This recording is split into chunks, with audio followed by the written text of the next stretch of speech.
Zero to God level अर्थात martial God space अर्थात शून्य से ईश्वर स्तर तक। अध्याय 3641 से 3645। नमस्कार, आप कहानी में खो जाएं उससे पहले चैनल को सब्सक्राइब करें और नोटिफिकेशन ऑन करें। धन्यवाद। ये जीवेन की ताकत के साथ वह ब्रह्मांड के आधे से अधिक हिस्से को आसानी से पार कर सकता था। हालांकि वह जो करना चाहता था वह इतना आसान नहीं था। दूसरों की नजर में दिव्य जाति की वापसी दुनिया के अंत के समान थी। हालांकि उसके लिए यह एक मामूली बात थी। अगर वह वापस नहीं आया तो ये बहुत बड़ी बात होगी। हालांकि जब से वह वापस आया, ये सिर्फ एक मामूली बात थी। दिव्य न्यायालय के अभिजात वर्ग और विशेषज्ञों को निखारने का यह एक अच्छा अवसर था, इसलिए वह चिंतित नहीं था। दिव्य जाति की सेना द्वारा दिव्य न्यायालय को घेरना एक बहुत जरूरी मामला लग रहा था। हालांकि दिव्य न्यायालय की नींव उनके द्वारा रखी गई थी। इसके अलावा इसे कई वर्षों तक येमो द्वारा प्रबंधित किया गया था। रक्षा के लिए विभिन्न मंत्रों और संरचनाओं की कोई कमी नहीं थी। भले ही दिव्य जाति ने सम्राट को भेजा हो, उनके लिए थोड़े समय में दिव्य न्यायालय को तोड़ना असंभव होगा, इसलिए वह चिंतित नहीं था। सम्राट भी शहर से आई यह राजसी सेना पास के ब्रह्मांड में दौड़ को चौंकाते हुए ब्रह्मांड में घूम गई। इतनी शानदार सेना एक दुनिया को तबाह करने और एक पूरी जाति का सफाया करने के लिए काफी थी। आप ऑडियो बुक्स 108 देख रहे हैं। धोखेबाजों से सावधान रहें। हालांकि जैसे ही सेना गुजरी, मार्शल सम्राट की वापसी की खबर भी विशाल ब्रह्मांड में फैल गई। पहले तो इन जातियों को इस पर विश्वास ही नहीं हुआ, क्योंकि मार्शल सम्राट ने अतीत के कई सम्राटों की तरह फॉर्चून के गेट को तोड़ दिया था और एक अज्ञात स्थान में प्रवेश किया था। हालांकि प्राचीन काल से कई सम्राट आए थे, लेकिन कोई भी कभी वापस नहीं लौटा था। ये पहली बार था जब मार्शल सम्राट वापस लौटा था, इसलिए उन्हें इस खबर पर यकीन नहीं हुआ। हालांकि जैसे जैसे अधिक खबरें आई, विशेष रूप से मार्शल सम्राट ने एक दिव्य जाति के सम्राट की लापरवाही से हत्या कर दी थी और अपने हाथ के झटके से दिव्य जाति की सेना को नष्ट कर दिया था। यह कोई ऐतिहासिक उपन्यास नहीं था, न ही कोई अतिशयोक्तिपूर्ण विशेषण था, बल्कि सत्य था। उसके हाथ के एक झटके से तियान कबीले की सेना का सफाया हो गया था, और जिसने भी ये दृश्य देखा वह उस चौंकाने वाले दृश्य को कभी नहीं भूलेगा। एक सेना जो पूरी दुनिया को जीतने के लिए पर्याप्त थी, उसके हाथ के झटके से आसानी से राख में बदल दी गई थी। पहले उस सीन को किसी ने छुपकर रिकॉर्ड कर लिया था। बहुत तेजी से ये हर उस क्षेत्र में फैल गया जहां से सेना गुजरी। उस मंजर को देखकर हर कोई हैरान रह गया। उन्होंने इस पर विश्वास करने का साहस ही नहीं किया। ऐसा नहीं था कि उन्होंने सम्राटों को कार्य करते हुए नहीं देखा था। विशेष रूप से हाल के वर्षों में सेलेस्टियल रेस सेना वापस आ गई थी। दोनों पक्षों के सम्राट एक या दो बार से अधिक युद्ध कर चुके थे। जब भी वे लड़े, यह अत्यंत भयानक कहा जा सकता है। कानूनों ने आकाश और पृथ्वी को ढक लिया और सभी सेनाओं को नष्ट कर दिया। ऐसे युद्ध का सामना कोई नहीं कर सका। हालांकि ये जीवेन की ठंडी खर्राटे एक सम्राट को गंभीर रूप से घायल करने के लिए पर्याप्त थी।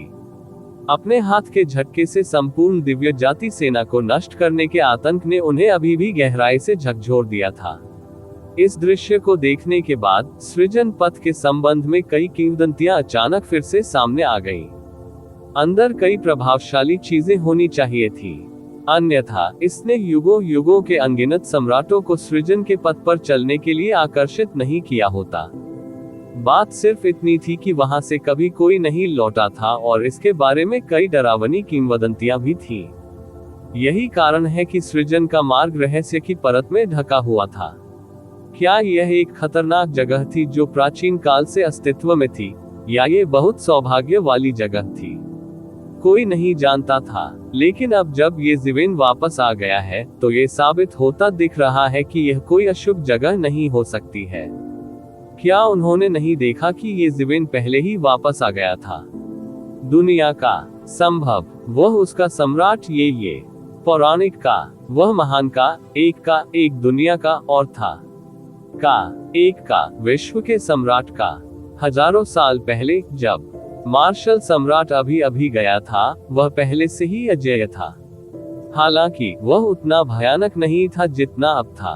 अतीत में उसने जिन सम्राटों की हत्या की थी वे महान युद्धों से गुजरने के बाद हार गए थे। वे इतनी आसानी से नहीं मारे गए।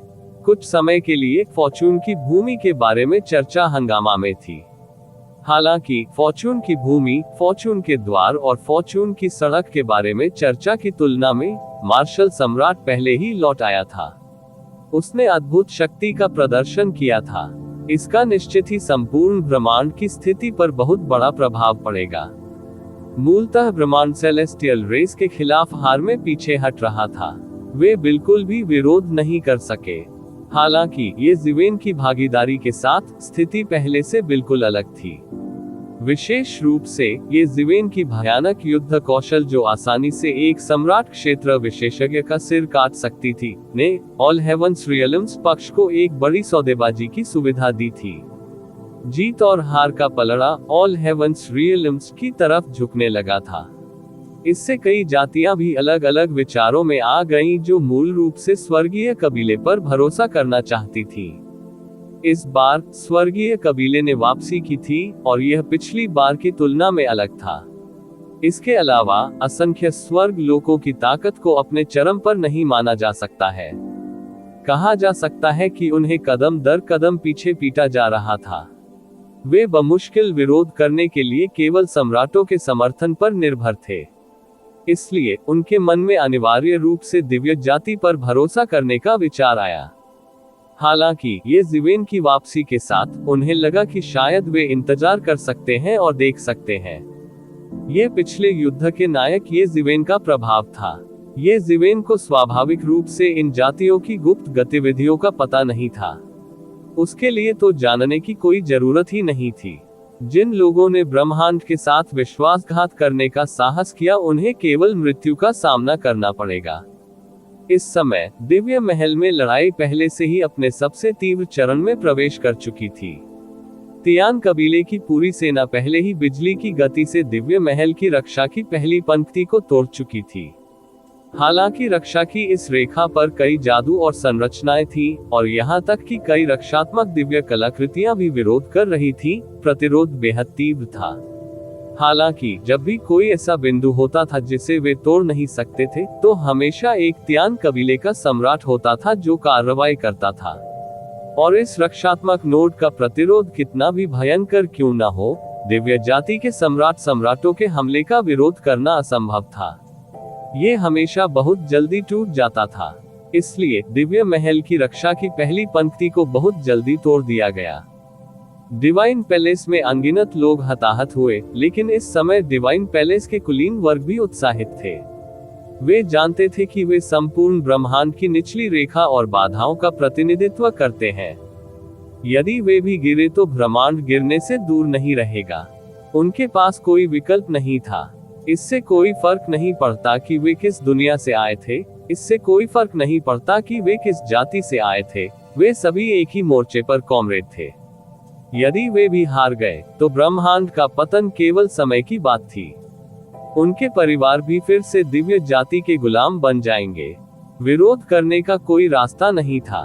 पिछले अनुभवों के साथ दिव्य दौड़ निश्चित रूप से अधिक सतर्क होगी। उनका शासन भी अधिक क्रूर होगा। वे उन्हें कोई मौका नहीं देंगे। इसलिए उनके पास कोई विकल्प नहीं था। वे दिव्य जाति के गुलाम बनने के बजाय दिव्य महल में युद्ध में मरना पसंद करेंगे। लेकिन बहुत से लोग अभी भी स्वर्गीय जाति में एक सम्राट होने की आशा कर रहे थे। यहाँ तक कि दिव्य महल में भी एक सम्राट था। यह कोई और नहीं बल्कि विश्व प्रसिद्ध सम्राट मो। वास्तव में मार्शल सम्राट के सृजन के पथ पर चले जाने के बाद संपूर्ण दिव्य महल सम्राट मो के युग में प्रवेश कर गया था।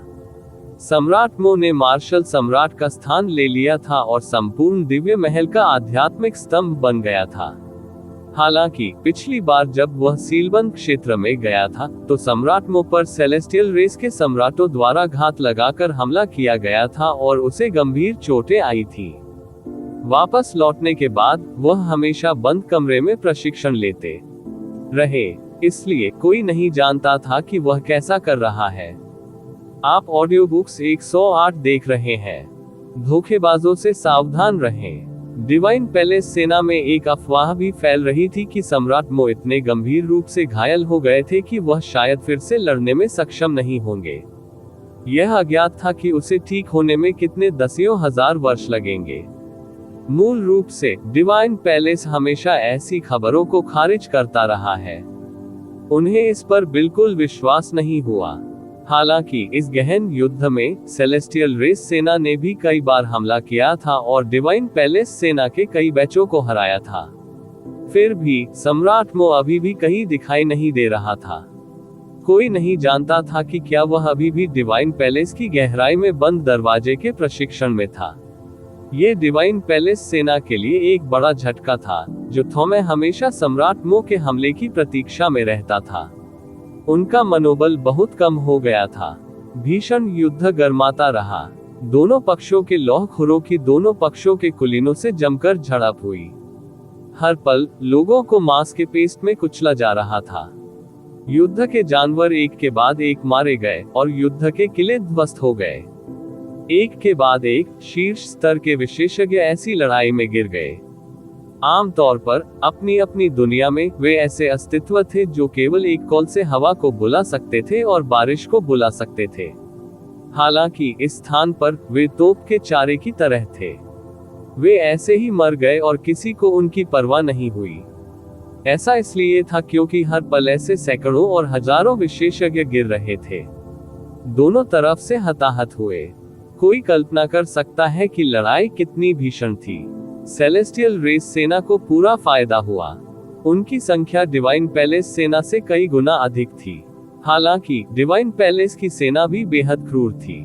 वे मृत्यु तक लड़े और पीछे नहीं हटे। उन्होंने अपने हृदयों में पवित्र भूमि की रक्षा की।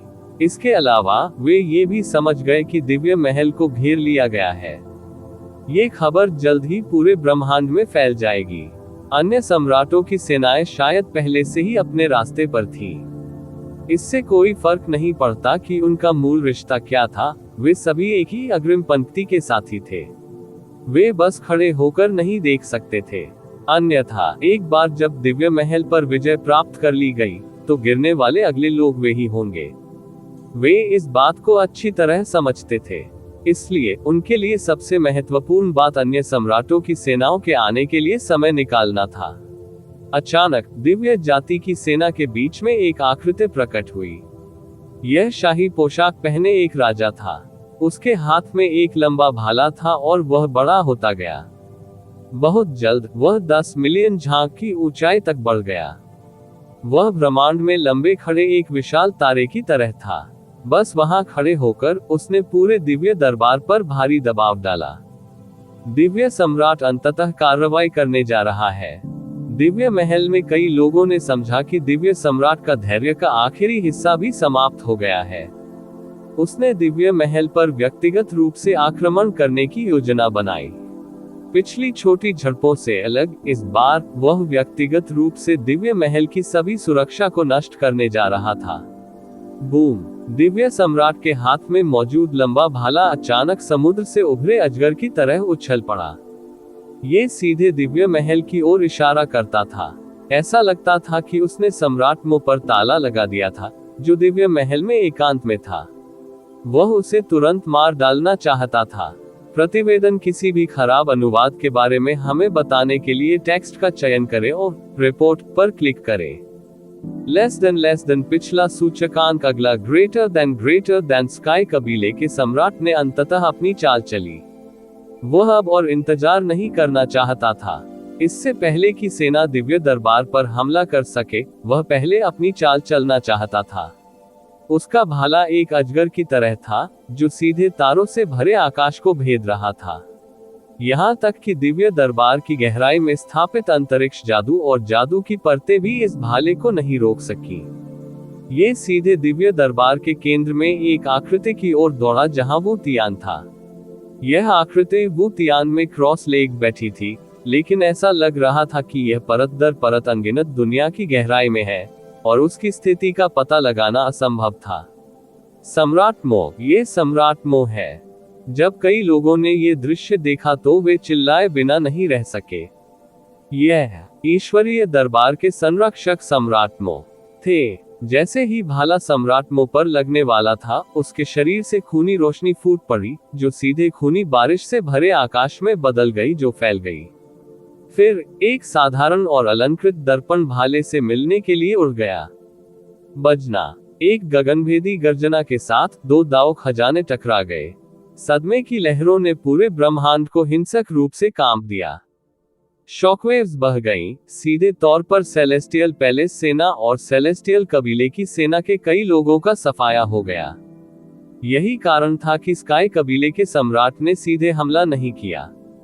यदि वह इस रणभूमि पर बेतहाशा हमला करता, तो न केवल दूसरे पक्ष को भारी नुकसान होता, बल्कि उसके अपने पक्ष को भी भारी नुकसान होता। सम्राट के स्तर पर वह लगभग प्रतिरोध के परमाणु हथियार की तरह था। यदि वह सावधान नहीं होता, तो वह दूसरों और स्वयं दोनों को घायल कर सकता था। सम्राट मो, मैंने तुम्हें पिछली बार भागने दिया था, क्या तुम में इस बार लड़ने की हिम्मत है? सम्राट ने भौहें चढ़ाकर कहा। उसने स्पष्ट रूप से महसूस किया कि जब उसका भाला शून्य को छेदता है, तो उसे कानून की अदृश्य शक्ति द्वारा अवरुद्ध कर दिया जाता है। ये वो तियान था। उसने लंबे समय से सुना था कि भगवान के दरबार में सबसे खास व्यक्ति यह मार्शल सम्राट स्वर्ग था। उसे अन्य बचावों की परवाह नहीं थी, लेकिन यह मार्शल सम्राट स्वर्ग अलग था। यह एक ऐसी दुनिया थी जिसे मार्शल सम्राट ने अपनी महान जादुई शक्ति और विश्व वृक्ष का उपयोग करके खोला था। विश्व वृक्ष का अस्तित्व किस प्रकार का था? इसे अत्यंत दुर्लभ कहा जा सकता है। यहाँ तक कि स्काई कबीले, एक जाति जो दुनिया की शुरुआत से अस्तित्व में थी, ने कभी भी विश्व वृक्ष नहीं देखा था। विश्व वृक्ष वृक्ष देवता की मृत्यु के बाद बचा हुआ एक पौधा था, जिसे येज़ेवेन ने स्वर्गीय क्लेश से बचाया था। हालांकि विश्व वृक्ष आखिरकार विश्व वृक्ष ही था। हजारों वर्ष बीत चुके थे और विश्व वृक्ष पहले ही एक विशाल वृक्ष बन चुका था। मार्शल सम्राट स्वर्ग में लगाया गया ये विश्व वृक्ष पहले ही अपने अंकुर चरण से विकास चरण में प्रवेश कर चुका था। मार्शल सम्राट स्वर्ग में यह विभिन्न तकनीकों को निष्पादित कर सकता था, जो कई संप्रभु सम्राटों की तुलना में अधिक शक्तिशाली थे। यही कारण था कि ईश्वरीय दरबार इतने वर्षों तक नष्ट नहीं हुआ था। यदि विश्व वृक्ष पूरी तरह से परिपक्व अवस्था में प्रवेश कर जाए, तो इसकी ताकत सीधे स्वर्गीय वंदनीय क्षेत्र तक बढ़ सकती है। इसके अलावा ये चरम भी नहीं था, यह अभी और भी ऊंचे स्तर तक पहुंच सकता है। हालांकि वह केवल एक किंवदंती थी। वास्तव में किसी ने कभी ऐसा विश्व वृक्ष नहीं देखा था जो वास्तव में एम्पायरियन क्षेत्र से आगे निकल गया हो। ऐसा इसलिए था क्योंकि यह सिर्फ मार्शल युग नहीं था, अन्य युगों में भी विश्व वृक्ष की किंवदंतियां थीं। हालांकि वर्ल्ड ट्री के रिकॉर्ड आमतौर पर इसकी झलक मात्र थे जब इसे पहली बार बनाया गया था, लेकिन उसके बाद वे बिना किसी निशान के गायब हो गए। इसलिए जब उसने विश्व वृक्ष को देखा, तो उसकी आंखों में तीव्र लालच चमक उठा। अपनी साधना से यदि उसने विश्व वृक्ष प्राप्त कर लिया, तो उसे सफलता प्राप्त करने में अधिक समय नहीं लगेगा। वह दिव्य दौड़ में एक उत्कृष्ट अस्तित्व होगा। स्वाभाविक रूप से दिव्य जाति के लिए वास्तव में शांतिपूर्ण होना असंभव था। बात सिर्फ इतनी थी कि किसी ने उन्हें एकजुट करने के लिए महान साधनों का इस्तेमाल किया था। हालांकि वे एक दूसरे पर हमला नहीं करेंगे, लेकिन यह अपरिहार्य था कि वे एक दूसरे से प्रतिस्पर्धा करेंगे। प्रत्येक दिव्य जाति के संप्रभु सम्राट के पीछे बड़ी संख्या में जातियां और बड़े संप्रदाय थे। ये कहा जा सकता है कि कोई वापसी नहीं हुई। जो अधिक शक्तिशाली होगा वह अंततः अधिक संसाधन छीनने में सक्षम होगा। हालांकि वह यहाँ लड़ने को तैयार नहीं था। अन्यथा यदि वह सफल भी हो गया, तो अंत में उसके अधीनस्थों को भारी नुकसान उठाना पड़ेगा। ये कुछ ऐसा था जो वह नहीं चाहता था। जब तक उसने पहले सम्राट मो को खत्म कर दिया, दिव्य न्यायालय के शेष सैनिकों को चिंता की कोई बात नहीं होगी। दिव्य दरबार में सम्राट मो ने अपनी आंखें खोली। उसकी आंखों में एक डरावनी रोशनी थी। वह उठ खड़ा हुआ और एक भयानक राक्षसी आभा आकाश में उड़ गई। एक पीढ़ी का राक्षसी पथ विशाल, एक अद्वितीय राक्षस की शक्ति बह गई। हजारों वर्षों के बाद वह पहले से ही पूरी तरह से अलग था। जब उसने संप्रभु क्षेत्र में प्रवेश किया था, उसकी राक्षसी तकनीकों की ताकत अभूतपूर्व थी। यहाँ तक कि दानव जाति के सम्राट युआन भी उससे बहुत पीछे रह गए। वे दोनों दानव जाति से आए थे, लेकिन उनके रास्ते अलग अलग थे। सम्राट युआन को दानव जाति की रूढ़िवादी शिक्षाएं प्राप्त हुई। वह एक पावरहाउस था जिसे वर्तमान दानव जाति ने संयुक्त रूप से बढ़ावा दिया। स्वाभाविक रूप से उसकी राक्षसी तकनीकें अजेय थी, लेकिन सम्राट मो ने कई वर्षों तक युद्ध में मार्शल सम्राट ये शिवेन का पीछा किया था। उनकी मार्शल आर्ट भी ये जिवेन से प्रभावित थी। उनकी नींव में विभिन्न प्रकार की राक्षसी तकनीकें थीं, लेकिन वे राक्षस जाति की मार्शल आर्ट तक ही सीमित नहीं थे। उसे सदैव परिवर्तनशील और अप्रत्याशित कहा जा सकता है। अब सभी स्वर्ग और क्षेत्र जानते थे कि दैवीय दरबार वाले सम्राटों का समूह स्पष्ट रूप से अन्य सम्राटों की तुलना में अधिक मजबूत था। उनका विकास भी तेजी से हुआ, क्योंकि उनके बीच एक कड़ी के रूप में ये जिवेन था। वे बिना किसी हिचकिचाहट के महान दाव के बारे में अपनी भावनाओं का आदान प्रदान भी कर सकते थे। वे अक्सर एक दूसरे के साथ दाव पर भी चर्चा करते थे। इसके अलावा ये जिवेन ने विभिन्न सम्राटों के व्यक्तिगत नोट्स भी छोड़े थे। खेती के संसाधनों के मामले में वे कहीं बेहतर थे अन्य सम्राटों की तुलना में। यहाँ तक कि सम्राट युआन, जिन्हें दानव विश्व द्वारा पदोन्नत किया गया था, अन्य वरिष्ठ दानव सम्राटों के व्यक्तिगत नोट्स और अंतर्दृष्टि प्राप्त कर सकते थे, लेकिन यह अंततः अन्य समकालीन सम्राटों के साथ आमने सामने संचार के लिए अतुलनीय था। जैसे जैसे समय बीतता गया, उनके बीच की दूरियां धीरे धीरे बढ़ती गईं। केवल दसियों हजार वर्ष हुए थे, लेकिन सम्राट मो पहले ही 5वें क्षेत्र में कदम रख चुके थे। यदि यह खेती का आधार नहीं होता, तो वह सीलबंद भूमि से बच नहीं पाता, क्योंकि उस समय दिव्य जाति के एक से अधिक सम्राट थे। यह तथ्य कि वह उन अनुभवी दिव्य जाति के सम्राटों के हाथों से बच सकता था, पहले से ही बहुत स्पष्ट था। मैं हिम्मत क्यों नहीं करूंगा? ये मो ने अपने सामने दिव्य सम्राट की ओर देखा और कहा, यह सील की गई भूमि नहीं है। उस समय तुम लोगों ने मुझ पर घात लगाकर हमला किया और मेरा फायदा उठाया। इस बार मैं अपना गुस्सा निकालने के लिए तुम्हारा सिर काट दूंगा। ये मो के सम्राट बनने के बाद वह राक्षसी पथ का एक महत्वाकांक्षी और क्रूर व्यक्ति बन गया। ये जिवेन के चले जाने के बाद वह दिव्य न्यायालय का स्वामी बन गया। उसे इतना बड़ा नुकसान कब हुआ था? उसे लगभग पीट पीट कर मार डाला गया था।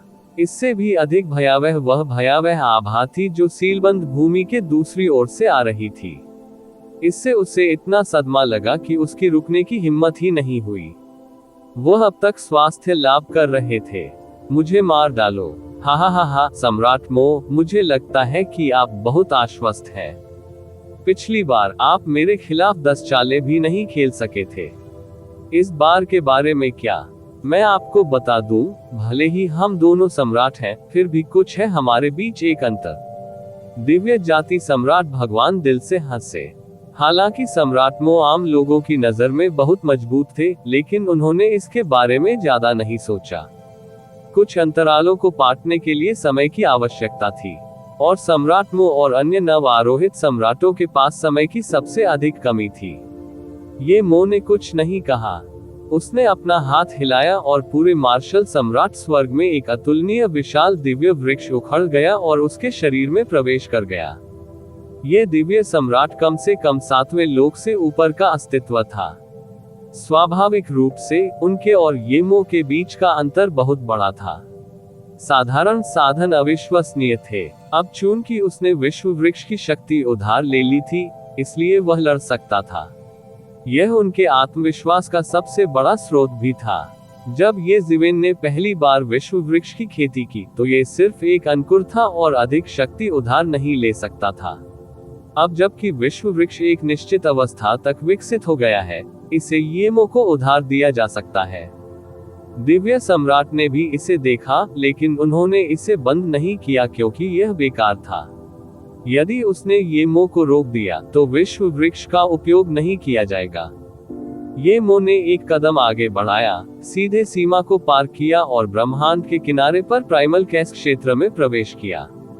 तियान कबीले का शाही सम्राट भी आकाश में उड़ते हुए सुनहरे इंद्रधनुषी प्रकाश पर कदम रखते हुए आगे बढ़ा। बूम! पूरी अराजकता तुरंत उबल पड़ी। लाखों अराजकता क्यूई विशाल ड्रैगन में बदल गई और एक दूसरे की ओर दौड़ पड़ी। देखते ही देखते सारा बवाल मच गया। दोनों पक्षों की भयानक गति पृथ्वी को चकनाचूर कर देने वाली थी। दिव्य सम्राट के हाथ में एक लंबा भाला था। एक विशालकाय की तरह उसने अराजकता में तोड़फोड़ की, भाले की रोशनी से अराजकता को पार कर गया। जहां तक येमो की बात है, उसने तियानयुआन दर्पण को अपने हाथ में पकड़ रखा था, जिससे वह नुकसानदेह स्थिति में आए बिना खूनी रोशनी को दूर कर रहा था। उसके पीछे विश्व वृक्ष की छाया हल्की सी दिखाई दे रही थी, जो उसे तियान कबीले सम्राट के हमलों से बचा रही थी। दोनों के बीच की लड़ाई तुरंत दूसरी दुनिया में बदल गई। दिव्य सम्राट का साधन फूट पड़ा। हजारों वर्षों तक एक दूसरे को न देखने के बाद आपके चाचा सम्राट मो की खेती में कई गुना सुधार हुआ है। डिवाइन पैलेस की ओर भागती सेना के बीच में ये जिवेन सिंहासन पर ऊंचे स्थान पर बैठे थे। उसने दूर तक देखा और ब्रह्मांड के अंत में अराजकता के किनारे पर महान युद्ध देखा। और उसके बगल में छोटा युएर, जो अब एक सम्राट था, स्वाभाविक रूप से इसे देख सकता था। सम्राट एक अत्यंत शक्तिशाली व्यक्ति था। स्वाभाविक रूप से उसके पास अविश्वसनीय जादुई शक्तियां थीं। वह ऊपर 9 स्वर्ग और नीचे पाताल देख सकता था। उनकी दृष्टि अकल्पनीय रूप से तीव्र थी। हालांकि वह ये जिवेन से तुलना नहीं कर सकता था, जो एक नजर में पूरे ब्रह्मांड को देख सकता था, फिर भी वह इस स्तर की लड़ाई देख सकता था। यह उच्च स्तरीय सम्राटों के बीच की लड़ाई है। आपको इसे अधिक देखना चाहिए। यह आपके लिए फायदेमंद होगा। खेती। ये जिवेन अभी भी छोटी युएर का मार्गदर्शन करना नहीं भूली। स्वर्गीय सम्राट पहले से ही 7वें क्षेत्र का एक उच्च स्तरीय सम्राट था। हालांकि येमो थोड़ा कमजोर था, लेकिन वर्ल्ड ट्री की मदद से वह इससे दूर नहीं था। दोनों के बीच युद्ध हुआ। इस स्तर की लड़ाई स्वर्ग में दुर्लभ थी। ये छोटे युएर जैसे लोगों के लिए विशेष रूप से फायदेमंद था, जिन्होंने अभी अभी सम्राट क्षेत्र में प्रवेश किया था।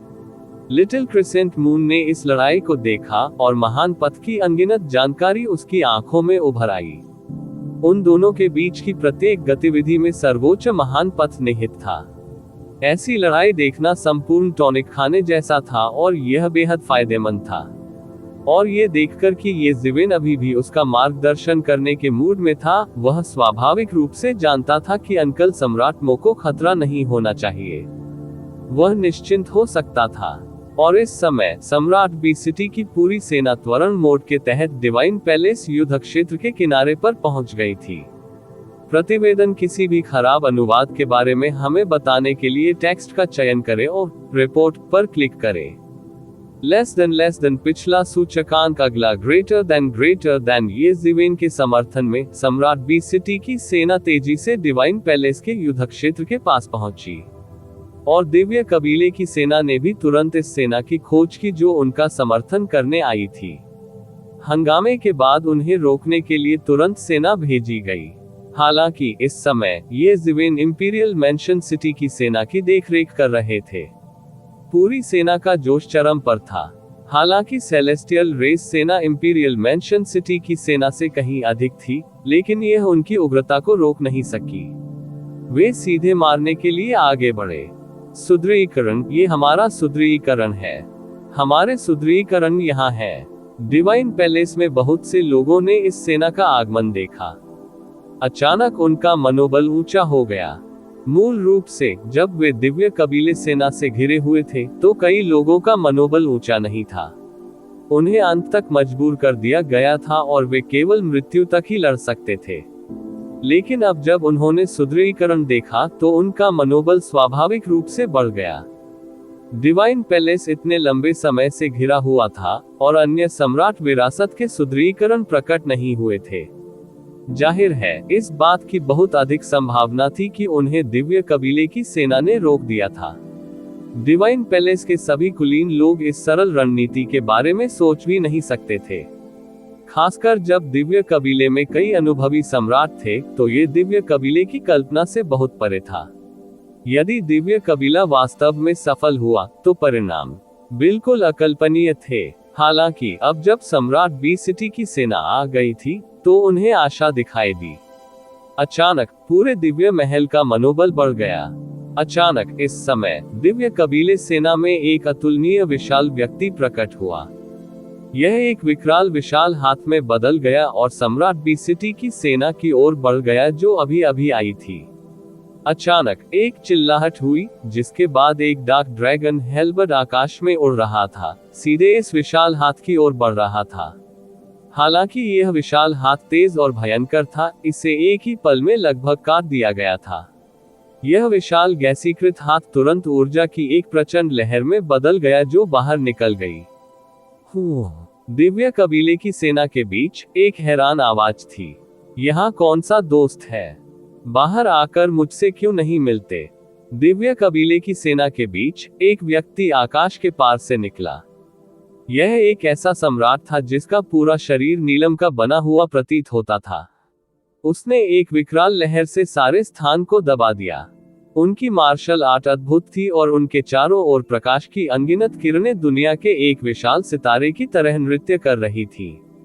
यह दिव्य जाति का एक और उच्च स्तरीय सम्राट था, और वह उससे भी अधिक शक्तिशाली था जिससे सम्राट मो ने लड़ाई की थी। जाओ और उससे लड़ो। ऐसे उच्च स्तरीय सम्राट के साथ लड़ने के अधिक अवसर नहीं है।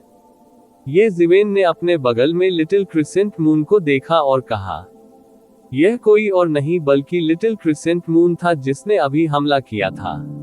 ये ज़िवेन का फिलहाल कोई कदम उठाने का इरादा नहीं था। वह लिटिल क्रिसेंट मून को आगे बढ़ने का मौका देना चाहता था। जैसा कि उन्होंने कहा था, यह कोई सामान्य अवसर नहीं था। आमतौर पर यह मौत की लड़ाई होगी और वे यहाँ मर सकते हैं। हालांकि उसके यहाँ रहते हुए कोई खतरा नहीं था। वह किसी भी समय स्थिति को नियंत्रित कर सकता था, इसलिए ये गतिरोध एक दुर्लभ अवसर बन गया था। मुझे आपकी मदद। ठीक है। लिटिल क्रिसेंट मून भी इसे आजमाने के लिए उत्सुक था। तियान कबीले के सम्राट के साथ पिछली लड़ाई में उसे अपनी असली ताकत दिखाने का मौका नहीं मिला। वह बिल्कुल भी अपनी चरम अवस्था में नहीं थी। बाद में ये ज़िवेन ने अपने प्रतिद्वंद्वी को आसानी से मार डाला। उसे हमला करने का मौका ही नहीं मिला। सम्राट बनने के बाद यह शायद उसकी पहली लड़ाई होगी। ऐसे शक्तिशाली अस्तित्व से लड़ने के लिए यह एक अभूतपूर्व अवसर हो सकता है। लिटिल क्रिसेंट मून ने आगे उड़ान भरी और अपनी सम्राट की आभा भी जारी की। नवजात सम्राट की आभा तूफानी समुद्र की तरह मुक्त हो गई। राजकुमारी, क्या वह राजकुमारी है? डिवाइन पैलेस में कई लोगों ने लिटिल क्रिसेंट मून को पहचान लिया। उन्हें सुखद आश्चर्य हुआ। दिव्य महल में लिटिल क्रिसेंट मून छोटी राजकुमारी थी। लंबे समय तक डिवाइन पैलेस के कई बुजुर्गों के बारे में ये भी कहा जा सकता है कि उन्होंने लिटिल क्रिसेंट मून को बड़े होते देखा था। स्वाभाविक रूप से वे लिटिल क्रिसेंट मून की उपस्थिति से बहुत परिचित थे। इस समय ये देखकर कि सेना में नया सम्राट वही छोटी राजकुमारी निकली जिसे उन्होंने बड़े होते देखा था, वे स्वाभाविक रूप से बहुत आश्चर्यचकित हुए। डिवाइन पैलेस में कई उच्च स्तरीय लोग बहुत स्पष्ट थे कि लिटिल क्रिसेंट मून पहले से ही अर्थ सम्राट क्षेत्र के शिखर पर था। वह दुनिया में नंबर 1 अर्थ सम्राट के रूप में जानी जाती थी। यदि ऐसे कई अर्थ सम्राट थे जो सम्राट बन सकते थे, तो वह सबसे अधिक संभावना वाली महिला थी। लिटिल क्रिसेंट मून इस अवधि के दौरान आगे बढ़ने के अवसर की तलाश में निकल गया। अब ऐसा लग रहा था कि वह सफल हो गई है। वे खुश कैसे नहीं हो सकते? इसका मतलब ये था कि असंख्य स्वर्ग लोकों के पक्ष में एक और सुपर विशेषज्ञ था। तब उनके जीतने की संभावना बहुत अधिक थी। हालांकि वे नहीं जानते थे कि दिव्य महल, मार्शल सम्राट ये ज़िवेन का स्तंभ और किंवदंती इंपीरियल बी सिटी के सुदृढ़ीकरण के बीच छिपा हुआ था। ये ज़िवेन ने इतनी जल्दी खुद को बेनकाब करने की योजना नहीं बनाई थी। सब कुछ उसके नियंत्रण में था। वह देखना चाहता था कि कितने लोग बाहर कूदेंगे, तो फिर आइए उन सभी को एक ही बार में मिटा दे। ये जिवेन का दिमाग विचारों से भरा हुआ था, लेकिन उसकी आंखें स्पष्ट और तेज होती जा रही थी। इसी समय उनकी नजर दिव्य महल की गहराई में एक स्थान पर पड़ी। एक सुंदर स्त्री एक पर्वत शिखर पर खड़ी थी। उसके खूबसूरत चेहरे ने तुरंत लिटिल क्रिसेंट मून को आश्चर्य और खुशी से देखा। वह खुश थी कि लिटिल क्रिसेंट मून अंततः सीमा को तोड़कर मोनाक क्षेत्र में पहुंच गया। लेकिन वह आश्चर्यचकित थी कि उसे स्वर्गीय जाति के स्पष्ट रूप से मजबूत और अधिक भयानक विशेषज्ञों का सामना करना पड़ेगा। आप ऑडियो बुक्स 108 देख रहे हैं। धोखेबाजों से सावधान रहें। ये जिवेन की आंखों में एक सौम्य भाव झलक गया। डॉनली अब भी वैसी ही थी जैसी हजारों वर्षों के बाद जब ये जिवेन पहली बार उससे मिली थी। वह अब भी वैसी ही दिखती थी जैसी जब ये शिवेन पहली बार उससे मिली थी। लिटिल मून टूथ को जन्म देने के बाद भी उसकी सुंदर उपस्थिति कम नहीं हुई। एक मां के रूप में डॉन केवल यही चाहती थी कि उसकी बेटी सुरक्षित रहे। उसे इस बात की भी परवाह नहीं थी कि उसकी बेटी स्वर्गीय क्लेश से बचकर सम्राट बन सकेगी या नहीं। वह बस यही चाहती थी कि उसकी बेटी सुरक्षित रहे। हालांकि वह ये भी जानती थी कि वह उससे अलग थी। लिटिल क्रिसेंट मून छोटी उम्र से ही एक स्वाभाविक राजकुमारी थी। वह किसी भी चीज में किसी से पीछे नहीं रहेंगी। जब वह खेती करती थी तो बहुत मेहनत करती थी। इस बार स्वर्गीय जाति सेना के आक्रमण के विरुद्ध वह आगे खड़ा होना चाहती थी। हजारों साल पहले के अपने पिता की तरह वह असंख्य स्वर्ग लोकों के लोगों को बचाने की जिम्मेदारी उठाना चाहती थी। जैसे जैसे वह बड़ी होती गई, जिस तरह से उसने अपनी पूरी ताकत से खेती की, वह उस समय की ये जिवेन से मिलती जुलती थी। उसके पास अगले 4 वर्षों तक भरोसा करने के लिए कोई था। दूसरों के विपरीत वह अपनी बेटी के स्वर्गीय जाति के अज्ञात विशेषज्ञ का सामना करने के परिणाम के बारे में अधिक चिंतित थी। आप एक मार्शल सम्राट की बेटी हैं। मैंने कभी नहीं सोचा था कि आप भाग्य की बेड़ियों को तोड़ देंगी और दाव हासिल कर लेंगी। एम्पायरियल किंग ने लिटिल क्रिसेंट मून को स्पष्ट रूप से पहचान लिया। वह एम्पायरियल किंग दायरे के नीचे चींटियों को याद करने का प्रयास बर्बाद नहीं करेगा, लेकिन चाहे वह लिटिल क्रिसेंट मून की पहचान या स्थिति हो, साथ ही उसने जो प्रतिष्ठा बनाई थी वह उसे याद रखने के लिए पर्याप्त थी। ये सही है। लिटिल क्रिसेंट मून ने सिर हिलाया। जब से वह समझदार हुई, लोग हमेशा यही कहते थे। उसने कभी नहीं किया था इससे उसे घृणा होती थी, न ही उसके मन में इसके कारण कोई विद्रोही विचार आते थे। ऐसा इसलिए था क्योंकि वह जानती थी कि उसके पास जो कुछ भी है वह ये जिवेन के साथ उसके रिश्ते के कारण था। खून हो या प्रतिभा, सब एक ही था। जैसे ही लिटिल क्रिसेंट मून की आवाज फीकी पड़ गई, उसके हाथ में मौजूद नीदरलैंड ड्रैगन हेल्बर्ड एक भयानक दिव्य किरण के साथ बाहर गिर गया। एक अजगर की तरह उसने अपना मुंह खोला और अचानक साम्राज्य राजा पर टूट पड़ा। वह जानती थी कि वह हर पहलू में साम्राज्यवादी राजा से कमतर थी। लड़ने का एकमात्र तरीका पहल को जब्त करना था। लड़ाई तुरंत छिड़ गई। लिटिल क्रिसेंट मून की ताकत स्वाभाविक रूप से उसके सामने एम्पायरियल राजा से बहुत कम थी, लेकिन उसने वास्तव में उस सीमा को पार कर लिया था। वह असंख्य स्वर्गों की सच्ची सर्वोच्च शासक थी और कोई चींटी नहीं थी। साम्राज्यवादी राजा ने उसे कम आंकने की हिम्मत नहीं की। उन दोनों ने अराजकता में अपनी लड़ाई लड़ी। एम्पायरियल किंग स्तर पर 2 लड़ाइयां तुरंत शुरू हो गईं। डिवाइन पैलेस और एम्पायरियल सेनाएं कुछ हद तक उदासीन थीं। हर कोई जानता था कि असली निर्णायक कारक ये 2 लड़ाइयां थीं, और यदि वे मृत्यु तक लड़े तब भी परिणाम निर्धारित करना कठिन होगा। ये जिवेन की नजर भी 2 लड़ाइयों पर टिकी थी, खासकर लिटिल क्रिसेंट मून की लड़ाई पर। लड़ाई शुरू से ही बेहद भीषण थी और साथ ही बेहद कठिन भी। लिटिल क्रिसेंट मून के लिए, जिसने अभी अभी एम्पायरियल किंग क्षेत्र में प्रवेश किया था, ऐसा प्रतिद्वंद्वी बहुत अत्याचारी और शक्तिशाली था। दबाव के कारण उसके लिए सांस लेना मुश्किल हो गया। उसे उड़ते हुए भेजा गया और शुरू से ही उसे कई बार खून की उल्टियां हुई। यदि फीनिक्स रॉब उसकी रक्षा नहीं करता तो उसका एम्पायरियल किंग शरीर बहुत पहले ही टूट गया होता। डिवाइन पैलेस में डॉन हर बार जब अपनी बेटी को उड़ते हुए और खून की उल्टी करते हुए देखती थी तो चिल्ला उठती थी। उनके विचार येज़िवेन की अपनी बेटी के प्रशिक्षण से भिन्न थे। उनके दिल में उनकी बेटी की सुरक्षा किसी भी अन्य चीज से अधिक महत्वपूर्ण थी। हालांकि ऐसे प्रशिक्षण के लाभ स्वाभाविक रूप से अत्यंत महान थे। लिटिल क्रिसेंट मून का क्षेत्र नग्न आंखों को दिखाई देने वाली गति पर स्थिर हो गया। उसने अभी अभी एम्पायरियल किंग क्षेत्र में कदम रखा था और अभी भी कुछ हद तक अस्थिर थी, लेकिन अब वह आश्चर्यजनक गति से स्थिर हो रही थी। इतनी बड़ी लड़ाई के दबाव में लिटिल क्रिसेंट मून ने भी अपनी पूरी क्षमता का इस्तेमाल किया। उसने तेजी से अपना दायरा स्थिर कर लिया। यदि वह सामान्य रूप से ऐसा करना चाहती तो उसे कम से कम एक शताब्दी या एक सहस्राब्दी भी खर्च करनी पड़ती। एम्पायरियल किंग क्षेत्र बहुत रहस्यमय था। जिसने अभी अभी इसमें कदम रखा है, उसके लिए इसे स्थिर करना स्वाभाविक रूप से कठिन था। हालांकि दोनों पक्षों के बीच अंतर अभी भी बहुत बड़ा था। ये मो की लड़ाई से अलग थी। लिटिल क्रिसेंट मून की लड़ाई शुरुआत से ही जबरदस्त स्थिति में थी। वायुरोधी हमलों ने उसे इस हद तक दबा दिया कि वह सांस भी नहीं ले पा रही थी।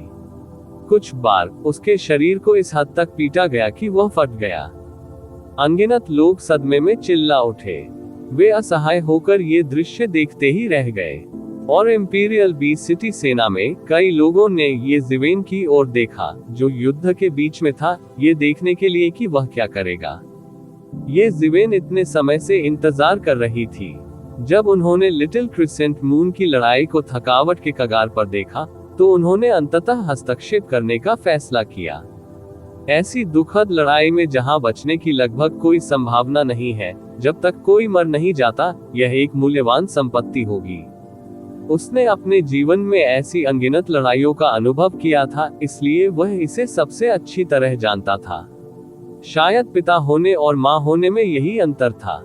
इसे खत्म करने का समय आ गया है। येज़िवेन सिंहासन से उठे और एक राक्षसी हाथ बनाया। अनगिनत कानून इसके चारों ओर घूमते रहे, एक भयानक आभा में परिवर्तित हो गए जिसने आकाश को धुंधला कर दिया। इसने एम्पायरियल किंग को पकड़ लिया जो लिटिल क्रिसेंट मून से लड़ रहा था। प्रतिवेदन किसी भी खराब अनुवाद के बारे में हमें बताने के लिए टेक्स्ट का चयन करें और रिपोर्ट पर क्लिक करें। लेस देन पिछला सूचकांक, अगला ग्रेटर देन। विशाल हाथ ने आकाश को धुंधला कर दिया, मानो वह पूरी दुनिया को ढकने वाला हो। वहां दो संप्रभु सम्राट युद्ध क्षेत्र थे और उनमें से एक दुनिया के शीर्ष विशेषज्ञों के बीच लड़ाई थी। हालांकि इतने सरल क्यूई संघनित हाथ से सारा प्रकाश ढक गया था। इस बड़े हाथ में दुनिया को निगलने की ताकत थी। इस बड़े हाथ के सामने हर कोई अपना सिर ही झुका सकता था। वहां कोई अन्य रास्ता नहीं था। आप ऑडियो बुक्स 108 देख रहे हैं। धोखेबाजों से सावधान रहें। सम्राट लॉर्ड जो लिटिल क्रिसेंट मून के साथ लड़ रहे थे, उन्हें लगभग तुरंत ही एक घातक खतरा महसूस हुआ। वह भावना उसके पैरों के तलवों से लेकर उसके सिर के ऊपर तक उछल गई और उसकी पीठ पर बाल खड़े हो गए।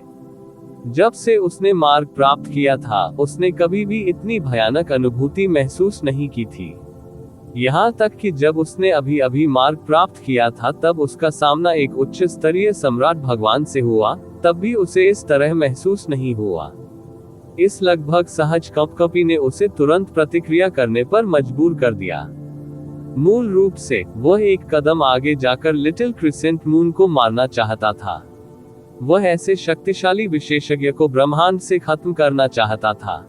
आखिरकार, भले ही लिटिल क्रिसेंट मून उसके लिए कोई खतरा पैदा नहीं कर सका, फिर भी वह एक सामान्य सेना के लिए अजेय थी। लेकिन अब लगभग तुरंत ही उसे लगा कि उसकी जान खतरे में है। वह बेतहाशा पीछे हट गया, एक पल में सैकड़ों हजारों मील पीछे हट गया, अराजकता में डूब गया। उसने ये भी नहीं देखा कि खतरा कहां से आया है, लेकिन उसने पहले ही ऐसा निर्णय ले लिया था। उसे अपनी छठी इंद्रिय पर विश्वास था। लेकिन उससे भी ज्यादा खौफनाक मंजर हुआ।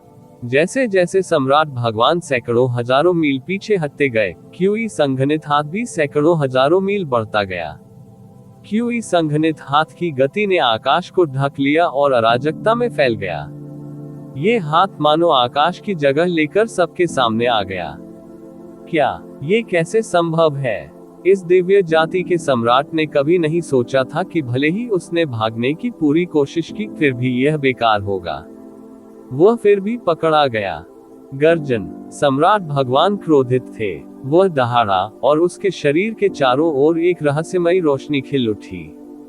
फिर यह एक नीलम लंबी तलवार में बदल गया और बड़े हाथ पर कट गया। उन्होंने सीधे अपना दाव यंत्र निकाला।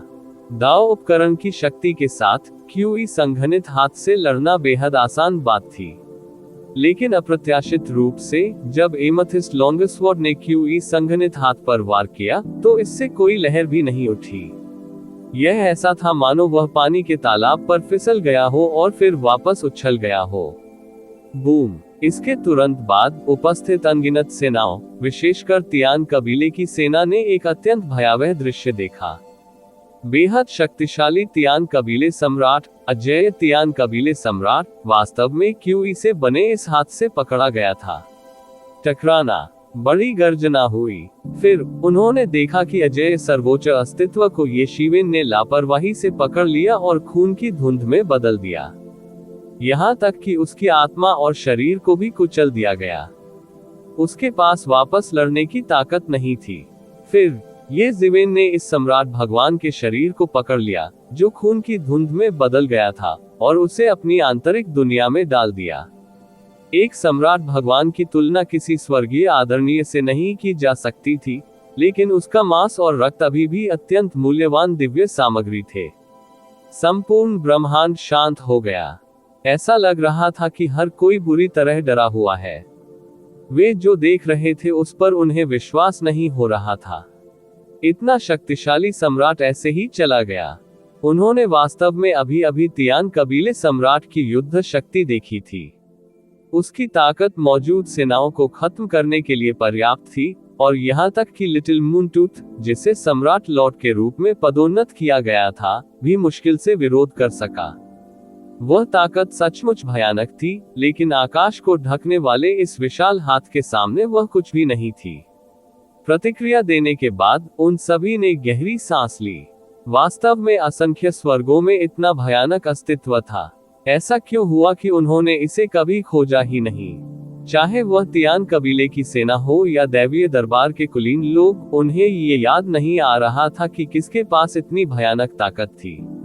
वे नाम जो कभी असंख्य स्वर्गों के इतिहास की लंबी नदी में चमकते थे, खो दे गए। जिन लोगों ने एक समय दुनिया को चौंका दिया था और फिर गायब हो गए थे, वे सभी सामने आ सकते हैं। लेकिन उन्होंने अभी भी मार्शल सम्राट के बारे में नहीं सोचा, क्योंकि सृजन के पद पर गया कोई भी व्यक्ति कभी वापस नहीं लौटा था। इसलिए उन्होंने स्वाभाविक रूप से उसे बाहर कर दिया। कि सेना इंपीरियल बी सिटी को स्वाभाविक रूप से पता था कि यह कौन था, लेकिन वे अभी भी पिछले सदमे में डूबे हुए थे। उन्होंने इंपीरियल बी सिटी के बाहर ये जिवेन की भयानक युद्ध शक्ति पहले ही देख ली थी। उसने लापरवाही से एक सम्राट लॉर्ड की हत्या कर दी और फिर उसे एक कठपुतली में बदल दिया। वह गति और दक्षता अभी भी अविस्मरणीय थी, लेकिन जब उन्होंने दोबारा वैसी ही स्थिति देखी, लेकिन तरीका अलग था, तब भी वे दंग रह गए। इससे कोई फर्क नहीं पड़ता कि उन्होंने ऐसी चीज कितनी बार देखी थी, फिर भी यह बेहद चौंकाने वाली थी। यदि पिछले तियान कबीले सम्राट का सिर काटा जाना सिर्फ एक उदाहरण था, तो यह वास्तव में साबित हुआ कि ये जिवेन के पास वास्तव में इतनी भयानक ताकत थी, जो हर किसी की कल्पना से कहीं परे थी। वे सम्राट लॉर्ड्स की ताकत को नहीं पहचान सके, लेकिन वे फिर भी देख सकते थे कि ये शिवेन के पास निश्चित रूप से वह क्षमता थी जो इन सम्राट लॉर्ड्स से कहीं ऊपर थी। ये जिवेन ने इंपीरियल बी सिटी की सेना से उड़ान भरी। पहले तो सब चुप रहे, लेकिन फिर सब उबल पड़े। दैवीय दरबार में तैनात संभ्रांत लोग तुरंत उबल पड़े। वे सभी दैवीय दरबार के कुलीन वर्ग के कुलीन लोग थे। वे ये जिवेन को कैसे नहीं पहचान सके? उन्होंने मूल रूप से ये जिवेन की ड्राइंग देखी थी, लेकिन चित्र में ये जिवेन की तुलना में असली ये जिवेन कहीं अधिक राजसी थी। मार्शल सम्राट, यह मार्शल सम्राट है, यह मार्शल सम्राट है, यह मार्शल सम्राट है, हम बच गए हैं। मार्शल सम्राट वापस आ गया है। पूरे दिव्य दरबार में हर कोई तुरंत उबल पड़ा। उन्होंने पहले अनगिनत अनुभवी सम्राट लॉर्ड्स के बारे में सोचा था जो कार्रवाई कर सकते थे। उनके कई नामों में दिव्य दरबार के स्वामी के रूप में मार्शल सम्राट नहीं था। लेकिन अब जब उन्होंने मार्शल सम्राट की आकृति देखी तो वे उबल पड़े बिना नहीं रह सके। मुझे उम्मीद नहीं थी कि मैं मार्शल सम्राट को इस जीवन में दोबारा देख पाऊंगा। कई वृद्ध लोगों को अपने गालों से आंसू बहते हुए महसूस हुए। आखिरी बार उन्होंने मार्शल सम्राट को हजारों साल पहले देखा था। इतना लंबा समय कई चीजों को दफन करने के लिए काफी था। मार्शल सम्राट के साथ साथ उनके अभियानों के वर्ष भी समाप्त हो गए। मार्शल सम्राट के नेतृत्व में उन्होंने स्थिति बदल दी और तियान कबीले को सीलबंद भूमि पर वापस खदेड़ दिया। उसके बाद मार्शल सम्राट ने शासन किया। उसने आकाश और पृथ्वी को आज्ञा दी और किसी ने उसकी अवज्ञा करने का साहस नहीं किया।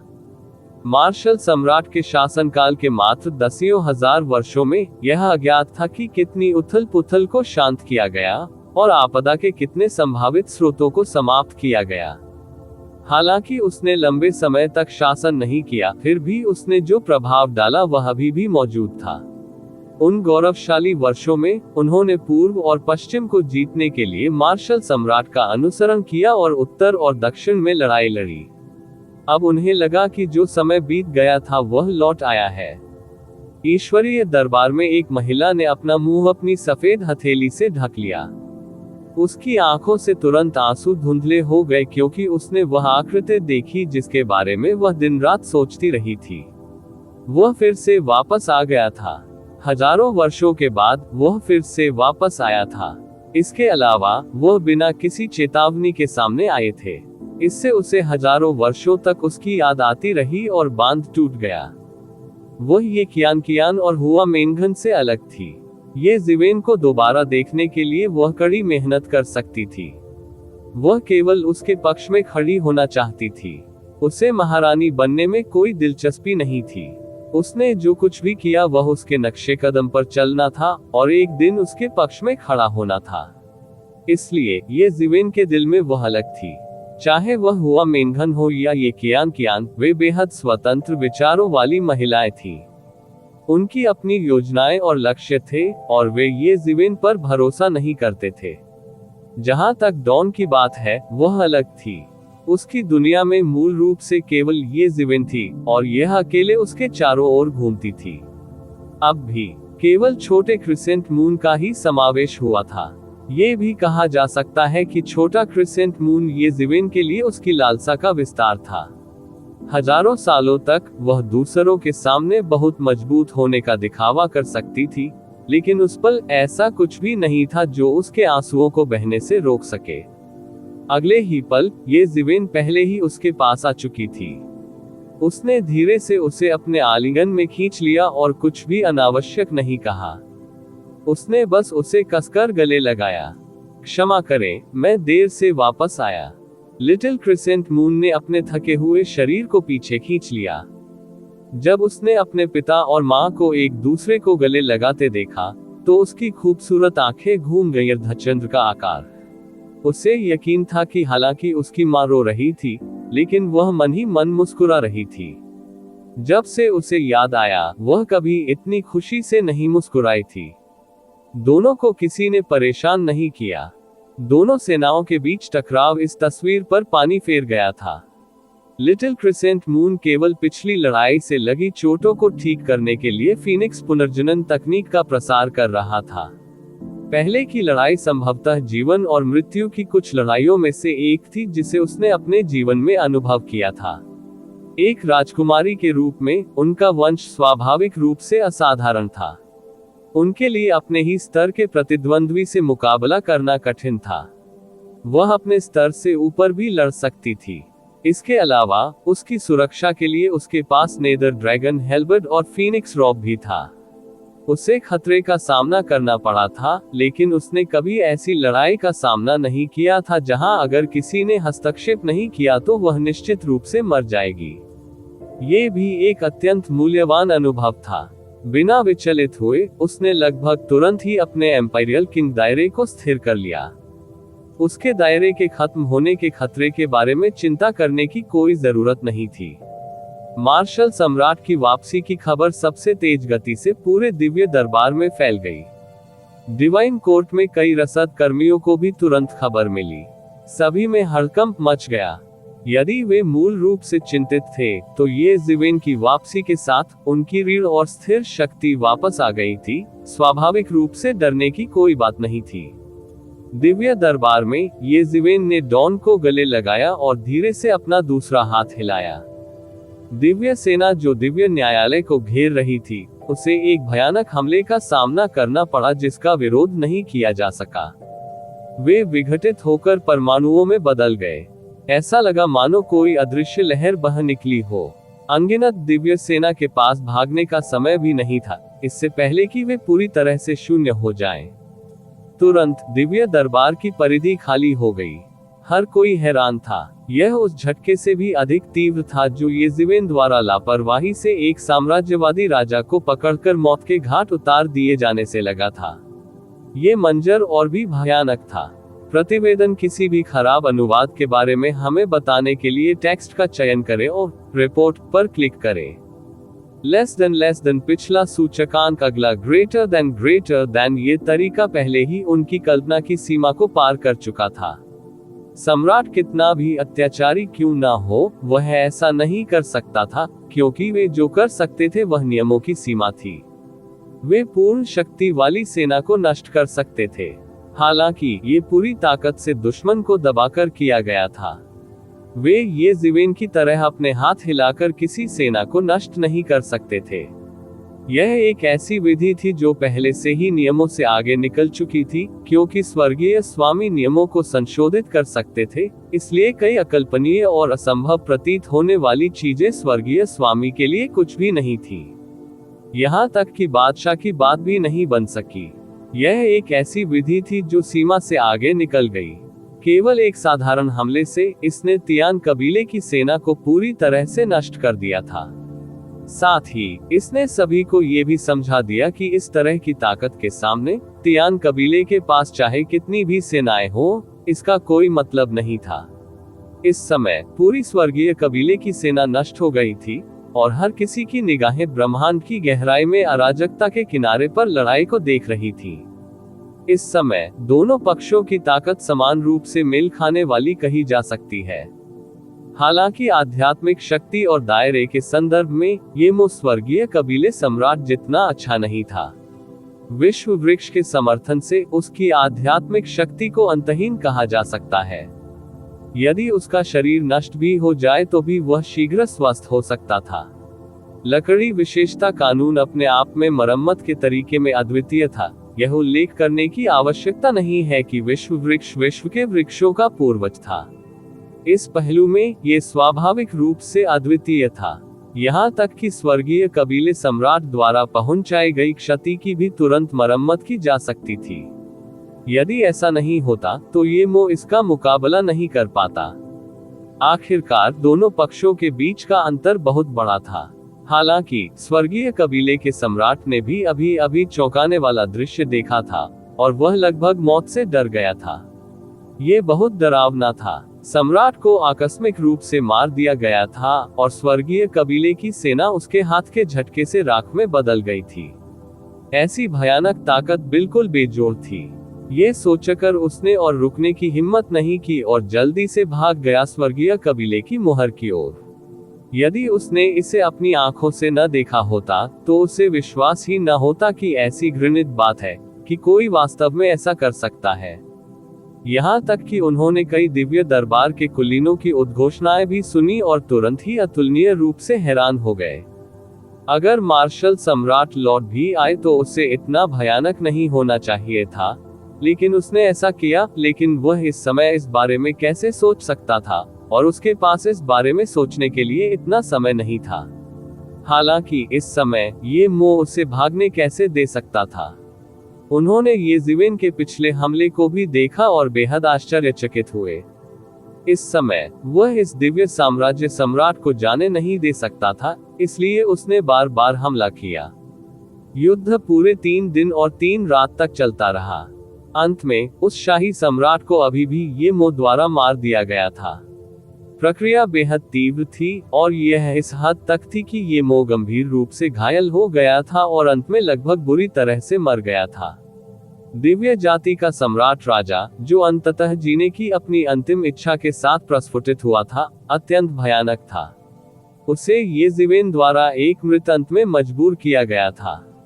जब वह भागने ही वाला था तो उसने देखा कि जगह तय हो गई है। अंतरिक्ष के माध्यम से यात्रा करने का उनका अंतर्निहित साधन इस मजबूत अंतरिक्ष के सामने बेकार था। दूसरे शब्दों में, वह एक निश्चित सीमा में बंधा हुआ था और बच नहीं सकता था। केवल मार्शल सम्राट, जिसने अभी अभी ऐसी चौंकाने वाली तकनीक का प्रदर्शन किया था, वह ऐसा काम कर सकता था। इस क्षण में अंततः उसे समझ आ गया कि उसके और दूसरे पक्ष के बीच का अंतर बहुत बड़ा था। दूसरे पक्ष ने लापरवाही से जो प्रतिबंध लगाया था, वह कुछ ऐसा था जिसे वह अपनी पूरी ताकत से भी नहीं तोड़ सका। यही उनके बीच का फासला था। साथ ही वह येज़िवेन के भयावह इरादों को भी समझ गया। वह उसे येमो की सफलता के लिए एक सीढ़ी के रूप में उपयोग करना चाहता था। अचानक वह भी पागल हो गया। जीने की अपनी इच्छा के सहारे उसने पागलपन से येमो का पीछा किया। उसकी एकमात्र आशा ये थी कि अन्य दिव्य एम्पायरियन सम्राटों को खबर मिलेगी और वह उसे बचाने के लिए दौड़ेंगे। हालांकि उसे कभी पता नहीं चलेगा कि यहाँ की खबरों को येज़िवेन ने ब्लॉक कर दिया था। येज़िवेन की क्षमता के साथ समाचार के एक हिस्से को रोकना बहुत आसान था। एक प्रतिष्ठित स्वर्गीय गुरु के रूप में जिस स्थान पर वह प्रकट हुए, वह उनका घरेलू मैदान था और उनका क्षेत्र बन गया। यदि वह नहीं चाहता कि खबर फैले, तो किसी भी खबर का फैलना असंभव होगा, केवल अगर वहां कोई अन्य स्वर्गीय गुरु मौजूद था। लेकिन क्या वहां कोई अन्य स्वर्गीय गुरु मौजूद था? जाहिर तौर पर नहीं, इसलिए येज़िवेन यहाँ अजेय थी। इसलिए आकाशीय साम्राज्य सम्राट के अचानक पागलपन के सामने येमो भी हैरान रह गया। हालांकि वह एक राक्षसी मार्ग का अधिपति, एक अद्वितीय राक्षस भी था। वह भयभीत कैसे हो सकता है? इसके विपरीत, वह और भी अधिक क्रूर हो गया और सीधे मौत से लड़ गया। शायद आम लोगों को यह नहीं पता था कि दो एम्पायरियन सम्राटों के बीच मौत की लड़ाई का दृश्य कैसा था, लेकिन अब दिव्य न्यायालय के लोगों को पता था कि आम लोगों के बीच की मौत की लड़ाई एम्पायरियन सम्राटों के बीच की मौत की लड़ाई के सामने कुछ भी नहीं थी। एम्पायरियन सम्राटों के बीच लड़ाई में सभी प्रकार के कानून टूट गए और दिव्य वैभव ने दुनिया को रोशन कर दिया। ऐसा लग रहा था मानो इस तारों से भरे आकाश में दो अतुलनीय विशाल सूर्य हों, जो पूरे ब्रह्मांड को रोशन कर रहे हों। यदि शुरुआत में एक साम्राज्य सम्राट की कुछ भव्यता और गरिमा थी, तो वह लगभग पूरी तरह से मांस पर मुक्के मारने वाली और हर जगह खून उड़ने वाली थी। वहां बिल्कुल भी लालित्य या गरिमा नहीं थी। केवल जीवित रहने का विश्वास और दूसरे को परास्त करने का विश्वास ही युद्ध का समर्थन करता था। खून और हड्डियों के टुकड़े हर जगह उड़ गए। एम्पायरियन सम्राट के रक्त की प्रत्येक बूंद ने रुकने से पहले अज्ञात संख्या में सितारों को नष्ट कर दिया। लड़ाई बेहद दुखद थी। दोनों पक्षों को यह नहीं पता था कि उनके शरीर को दूसरे पक्ष ने कितनी बार नष्ट किया था, लेकिन वे ठीक हो गए। एम्पायरियन सम्राटों की पुनर्प्राप्ति क्षमता ने भी उन्हें चौंका दिया और आश्चर्यचकित कर दिया। यदि यह कोई साधारण अर्थ सम्राट होता, तो उन्हें छूने पर उनकी दुखद मृत्यु हो जाती। भले ही वे इतने भाग्यशाली थे कि उनकी मृत्यु नहीं हुई, फिर भी उन्हें अकल्पनीय दांव चोटें लगी रहेंगी जो कभी ठीक नहीं होंगी।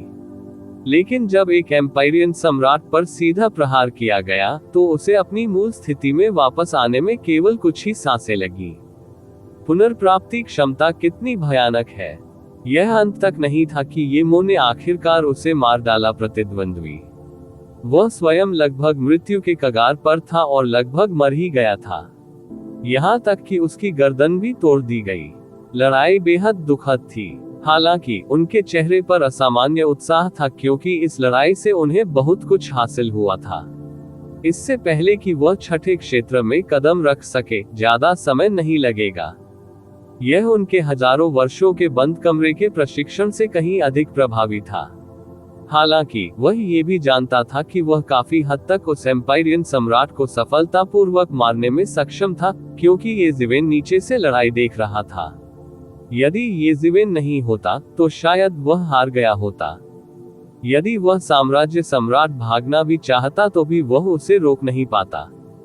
हालांकि उसके दिल में और भी अधिक सदमा लगा। दसियों हजार वर्ष बीत चुके थे। हजारों साल पहले की तुलना में वह बहुत अधिक मजबूत था। पहले लोक से पांचवें लोक तक बीच में उसने कितना अनुभव किया था। यह एक ऐसी उपलब्धि थी जिसे येज़िवेन ने भी पहले हासिल नहीं किया था। हालांकि यह अभी भी अलग था क्योंकि येज़िवेन एक अग्रणी थे। येज़िवेन ने एक युग की शुरुआत की थी। उस समय दुनिया पूरी तरह से नहीं खुली थी और एक साम्राज्य सम्राट के लिए खेती करना बेहद मुश्किल था। आप ऑडियो बुक्स 108 देख रहे हैं। धोखेबाजों से सावधान रहें। हजारों वर्षों के बाद उनकी खेती की कठिनाई बहुत कम थी, इसलिए उनकी प्रगति येज़िवेन की तुलना में बहुत तेज थी जो अभी अभी एक साम्राज्य सम्राट बने थे। लेकिन अब इसे देखते हुए न केवल वे पिछले हजारों वर्षों में येज़िवेन के नक्शे कदम पर नहीं चल पाए, बल्कि वे येज़िवेन से बहुत पीछे भी रह गए। ये तरीका अविश्वसनीय था। इसे एक साम्राज्य सम्राट के साधनों से आगे निकलना चाहिए था। वह नहीं जानता था कि एम्पायरियन सम्राट के ऊपर कौन सा क्षेत्र है। उसने इस बिंदु तक खेती कर ली थी और वह पहले से ही हल्का सा महसूस कर सकता था कि एम्पायरियन सम्राट के ऊपर एक क्षेत्र था, लेकिन वह नहीं जानता था कि यह कौन सा क्षेत्र था। हालांकि येज़िवेन की शक्ल देखकर उसे पता होना चाहिए। चूंकि येज़िवेन को पता था यह उसके जानने के बराबर था, इसलिए वह चिंतित नहीं था। उन्होंने हजारों वर्षों से एक दूसरे को नहीं देखा था, यहाँ तक कि उसके जैसे बूढ़े राक्षस के लिए भी, जो हजारों वर्षों से जीवित था, यह अभी भी बहुत लंबा समय था। ये मौके थोड़ा ठीक होने के बाद वह एक कदम नीचे उतरा और दिव्य दरबार में प्रवेश किया। स्वाभाविक रूप से उसने येज़िवेन को आसानी से देख लिया। आखिरकार आप वापस आ गए। येमो ने जटिल भाव से येज़िवेन को देखा, लेकिन अंत में उसने केवल ये कुछ शब्द ही कहे। यह अच्छा है कि तुम मरे नहीं हो। मैं इतने दिनों से वापस नहीं आया और तुम इस तरह मेरा स्वागत करते हो। येज़िवेन आगे बढ़ी और उसकी छाती पर मुक्का मारा। ये हजारों साल पहले से अलग नहीं था। क्या साम्राज्य सम्राट, क्या स्वर्गीय पूज्य, क्या चरमदाव का आत्मसम्मान इस समय एक तरफ फेंक दिया गया था। यह अच्छा है कि आप वापस आ सकते हैं। आपको देखकर ऐसा लगता है कि सृजन के पथ पर कुछ भी डरावना नहीं है। येमो ने मुस्कुराते हुए कहा, अब आप एम्पायरियन सम्राट से परे हैं। इस तरह की विधि कोई एम्पायरियन सम्राट नहीं कर सकता है। ये सही है, मैं पहले ही एम्पायरियन सम्राट से आगे निकल चुका हूँ और अब मैं एक स्वर्गीय पूजनीय हूँ। येज़िवेन ने मुस्कुराते हुए कहा, सीधे शब्दों में कहें तो एक एम्पायरियन सम्राट एक पावरहाउस है जो नियमों का चरम तक उपयोग करता है, जबकि एक स्वर्गीय पूज्य एक पावरहाउस है जो अपने उपयोग के लिए नियमों को संशोधित कर सकता है और सीमाओं को पार कर सकता है। नियम संशोधित करें। येमो की आंखों में कुछ भयावहता झलक रही थी। इस स्तर तक विकसित होने के बाद उन्हें पहले से ही एक प्रकार की सीमा का एहसास हो गया था। एक साम्राज्य सम्राट के उच्च लोकों में कोई गुणात्मक परिवर्तन नहीं होगा। बात सिर्फ इतनी थी कि उसकी ताकत और दायरा और मजबूत हो जाएगा, लेकिन अब कोई गुणात्मक बदलाव नहीं होगा। यहाँ तक कि वे स्वयं भी किसी अन्य परिवर्तन के बारे में नहीं सोच सके। उन्होंने पहले ही उन नियमों का उपयोग कर लिया था जिनका अत्यधिक उपयोग किया जा सकता था। एम्पायरियन सम्राटों के बीच की लड़ाई सिर्फ नियमों पर नियंत्रण की लड़ाई थी। लेकिन अब येज़िवेन के शब्दों ने उसके लिए एक नया क्षेत्र खोल दिया था। नियमों को संशोधित करना, जिसे उन्होंने मूल रूप से सीमा समझा था, स्वाभाविक रूप से वह सीमा नहीं थी। वह आगे बढ़ सकता है और भी मजबूत बन सकता है। हालांकि नियम स्वर्ग द्वारा निर्धारित किए जाते हैं। नियमों को संशोधित करना इतना आसान कैसे हो सकता है? केवल एम्पायरियन सम्राट से आगे निकलने वाली ताकत के साथ ही ऐसा किया जा सकता है। येज़िवेन ने कहा, जहां तक बात है कि किस तरह का अंतर है, तो बाकी लोगों के आने पर मैं इसे आप सभी को समझाऊंगा। ठीक है, हाँ, अब वहां वापस आ गए हैं। ये खबर फैलाने का समय आ गया है। आप वापस आ गए हैं और असंख्य स्वर्गों और लोकों की रीढ़ भी वापस आ गई है। ये मो ने हंसते हुए कहा। ये जिवेन ने सिर हिलाया और कहा, मेरा आदेश पारित करे। सभी एम्पायरियन सम्राटों को मुझसे मिलने के लिए दिव्य दरबार में आने दें। प्रतिवेदन किसी भी खराब अनुवाद के बारे में हमें बताने के लिए टेक्स्ट का चयन करें और रिपोर्ट पर क्लिक करें। लेस देन पिछला सूचकांक, अगला ग्रेटर देन इस तरह के और अपडेट के लिए कृपया हमारे चैनल ऑडियो बुक्स 108 को सब्सक्राइब करें और नोटिफिकेशन सक्षम करें। धन्यवाद।